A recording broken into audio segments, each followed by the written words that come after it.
معذرت کہ میں آپ کے ساتھ گاڑی کے فرنٹ سیٹ پر بیٹھ کر میوزک انجوائے نہیں کر سکتی۔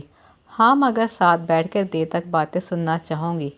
تاکہ ہمارا سفر ایک حسین یادگار بنے جس سے رب بھی راضی ہو اور دل بھی راضی رہے۔ میرے ہم سفر، معذرت کہ میں آپ کے ساتھ چلتے ہوئے لوگوں کو یہ باور نہیں کرا سکتی کہ اللہ پاک نے آپ کو کتنی حسین شریک حیات سے نوازا ہے۔ ہاں، مگر تنہائی کے لمحات میں آپ کو کبھی میوس نہیں ہونے دوں گی کہ نبی پاک صلی اللہ علیہ وسلم کی حدیث مبارکہ کا مفہوم ہے، بہترین عورت وہ ہے جس کی طرف اس کا شوہر دیکھے اور خوش ہو جائے۔ میرے ہم سفر، معذرت کہ نہیں آتا ہر کام مجھے کیونکہ میں مکمل نہیں، خامیاں مجھ میں بھی ہیں، مگر جو آپ اپنی پسند کا سکھائیں بخوشی سیکھ جاؤں گی۔ میرے ہم سفر، معذرت کہ جب مسجد سے الصلاۃ خیر من النوم کی صدا آئے گی میں آپ کی نیند کی ذرا پرواہ نہیں کروں گی اور نماز کے لیے بیدار کروں گی، کیونکہ کسب حلال کمانا بے شک آپ کا کام ہے، مگر یہ بھی سچ ہے وقت فجر ملائکہ رزق و برکتیں لے کر آتے ہیں۔ میرے ہم سفر،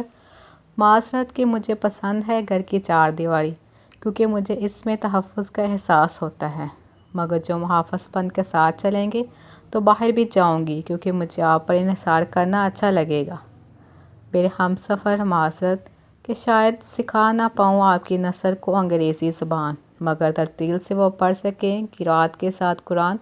ایسا پڑھنا ضرور سکھاؤں گی۔ میرے ہم سفر،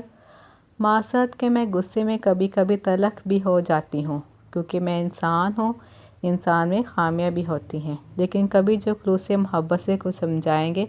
تو فوراً سمجھ جاؤں گی۔ میرے ہم سفر، معذرت کہ میں جھوٹ سننے کی نہیں عادی، سچائی میرے ضمیر کی غذا ہے، سچ جتنا بھی کڑوا بولیں گے سہ جاؤں گی کیونکہ میں درگزر کرنا جانتی ہوں۔